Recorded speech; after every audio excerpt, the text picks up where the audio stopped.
Pour Valentino Rossi, tout a commencé en Malaisie à Sepang du 24 au 26 janvier lorsqu'il a pris en main sa nouvelle machine.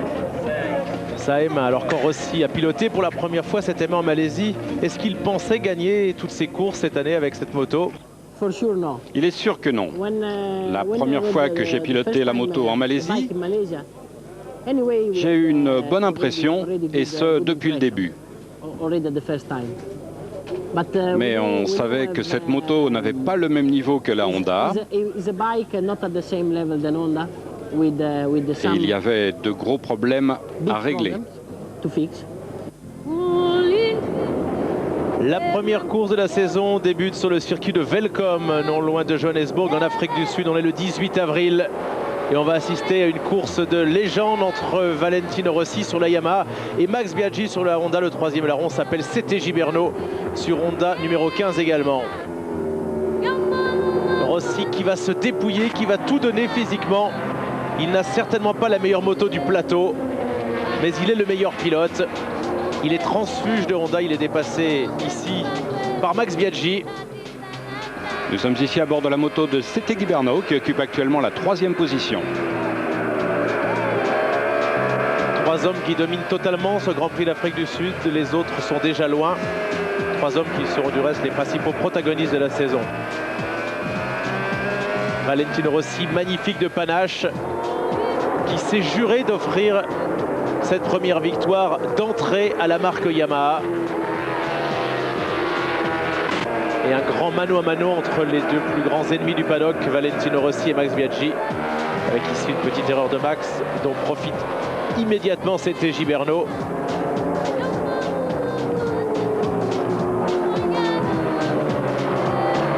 Les deux pilotes Honda qui se gênent, commençant déjà dès la première course de la saison à faire le jeu du pilote Yamaha. Et Max Biaggi récupère la 2e place face à CT Gibernau.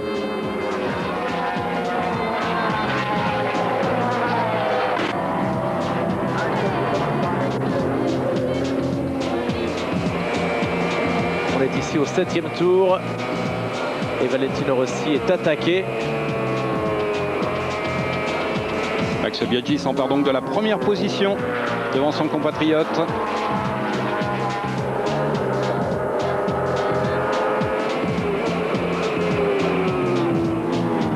Biaggi qui se fait repasser au 23e tour par Valentino Rossi qui donne absolument tout.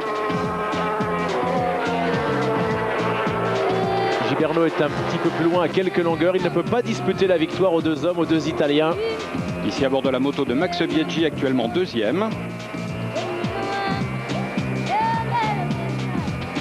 Rossi qui avait remporté le dernier Grand Prix de la saison précédente sur sa Honda à Valencia. Et Biaggi qui récupère la première position. Mais le champion du monde ne cède pas.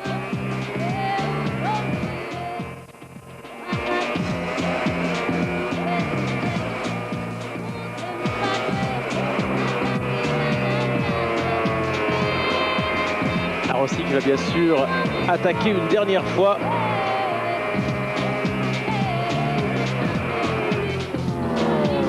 Rossi pousse légèrement ici Max Biaggi pour aller attaquer le dernier tour en tête. L'Italien qui va terminer particulièrement éprouvé. Il a tout donné et il s'impose sur la ligne. Les deux hommes, et c'est assez rare, qui se serrent la main parce que ça a été un combat de légende entre deux grands champions.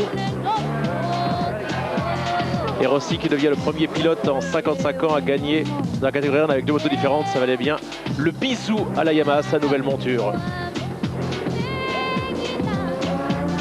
Un premier Grand Prix qui nous donne une idée de ce que va être la saison 2004.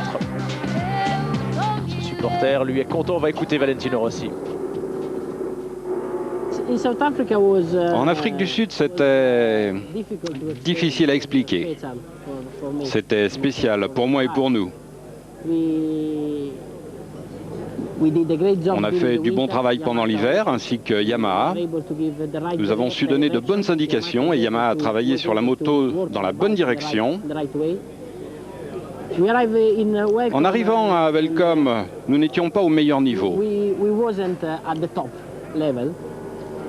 On a eu quelques problèmes, mais on a réussi un Grand Prix parfait le vendredi, le samedi et surtout le dimanche pour cette course si importante. Car c'était une course très importante. Deuxième course de la saison, mais sous la pluie. Celle-là, ce sera du reste la seule. Sur le circuit de Jerez, Valentino Rossi a dominé les essais. Il aurait sans doute dominé encore la course. Mais les conditions météo, on a décidé autrement. C'est un véritable déluge pour les deux premières catégories, 125 et 2,5.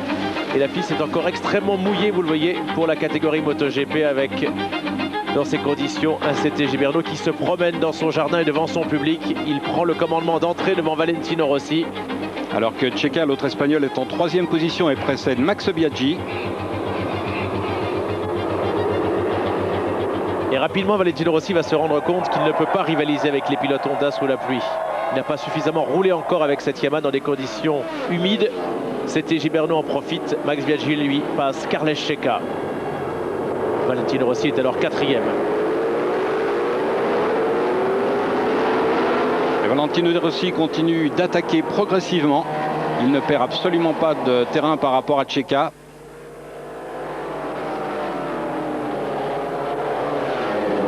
Réussit ensuite à le doubler, s'en part donc de la 4e position. Un dépassement au millimètre pour le champion du monde. Derrière, un peu plus loin, il y a Alex Barros.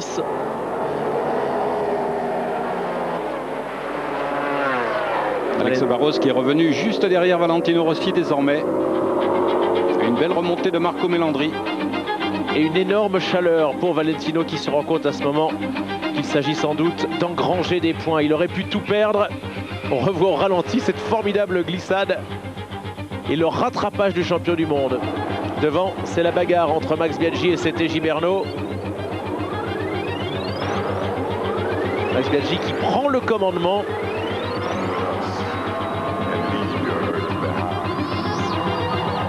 Deux hommes qui sur le Honda sont beaucoup plus à l'aise sous la pluie que Rossi. Et Gibernau repasse Massimiliano Biaggi.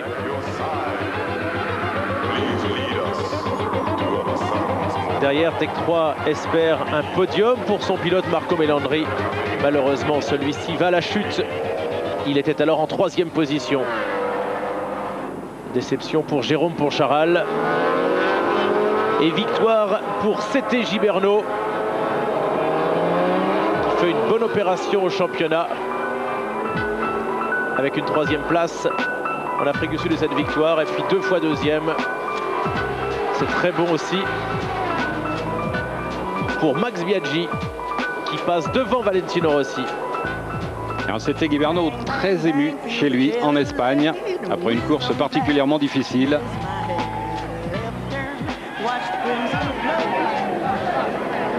Gibernau qui fait coup double puisqu'il prend la tête du championnat avec 1 point d'avance sur son rival. On passe ensuite au Mans, le 16 mai, le Mans, où il y a un souci au départ pour Valentino Rossi. Et heureusement, son équipe va intervenir très rapidement pour lui permettre de redémarrer le moteur. On aperçoit Bernard Anciot qui est arrivé. C'était un problème dans le tour de chauffe. Rossi qui était tombé du reste au warm-up le dimanche matin. Rossi qui une nouvelle fois ne va pas pouvoir jouer la victoire.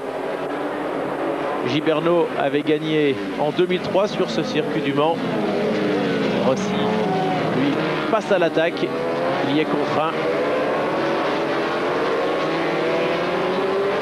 Devant, c'est Checa qui mène devant CT Gibernau. Rossi vient de passer Max Biaggi. Derrière, il y a Colin Edwards. Alors que Loris Capirossi occupe une très honnête 6e position sur la Ducati. Une chute, malheureusement, impliquant un pilote de l'équipe Luis Dantin, Hodgson, avec Hopkins. Et malheureusement, Norifumi Abe, le pilote Tech 3. Puis un problème pour une Kawasaki. Le moteur explose sur la numéro 66 d'Alex Hoffmann, l'Allemand. On est ici au 12e tour et Gibernau prend l'avantage sur son compatriote Carles Checa. Gibernau qui est en tête du championnat du monde et qui peut conforter cette avance en s'imposant sur ce circuit français qu'il affectionne. Et pendant ce temps, Max Biaggi attaque Valentino Rossi pour la 3e place. Et le Romain s'impose.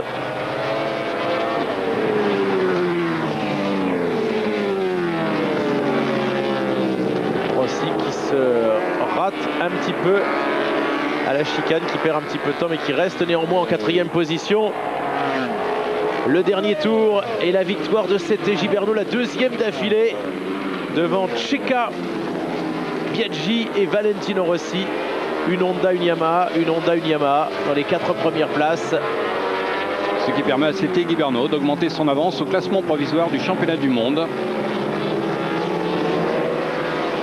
Checa prend une belle 2e place, lui qui avait déjà terminé à l'époque sur Yamaha, 2e ici au Mans, mais derrière Max Biaggi. Gibernau qui donc accentue effectivement son avance au classement du championnat du monde MotoGP. Et on se dit que ça va continuer puisque dans la foulée on va sur un circuit rapide favorable à Honda au Mugello. Et ensuite il y aura Barcelone.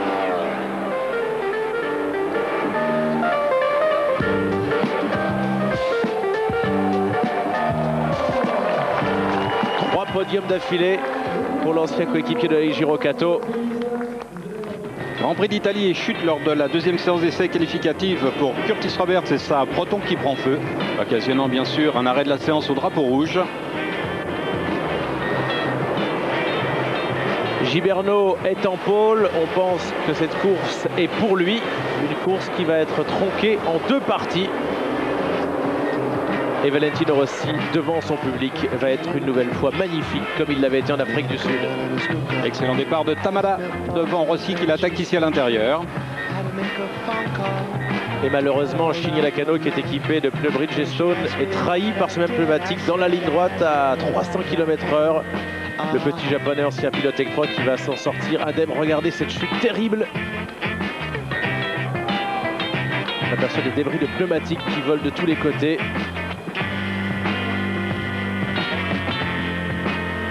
Dans la foulée, c'est Tamada qui va être contraint à l'abandon pour les mêmes raisons de pneumatique alors qu'il jouait la victoire face à Gibernau. Devant, c'est le combat entre Valentino Rossi et Sete Gibernau. Sous les yeux de Jeremy Burgess, le team manager de Valentino Rossi.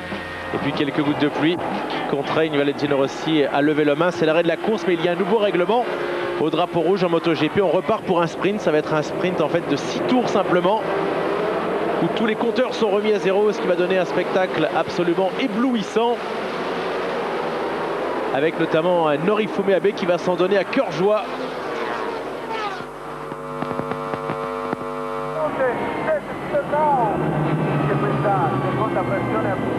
Max Biaggi est bien parti, mais Valentino Rossi également. On voit également Troy Bellis se mettre en action avec la Ducati officielle numéro 12. Loris Capirossi lui est un petit peu plus loin. On voit même l'Aprilia avec Shane Byrne. Et Valentino Rossi qui redouble Troy Bellis et s'empare du commandement malgré quelques petites gouttes de pluie. Tout cela sous l'œil de Jeremy Burgess. Ruben Xos également, avec son numéro 11, va venir se mêler à la lutte devant juste derrière Troy Bellis. Xos qui attaque ici. Et puis le dernier tour et la victoire de Valentino Rossi qui s'impose devant son public et devant Sete Gibernau. Le classement du championnat, Gibernau en tête avec 10 points d'avance sur Rossi et 14 sur Max Biaggi. Le 4e Barros est déjà décramponné.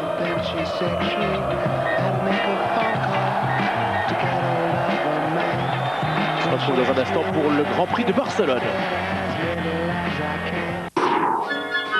Pendant les fêtes, tous les matins à 8 h, vous êtes en première ligne avec Eurosport pour revivre les plus beaux moments de la saison 2004 de Formule 1.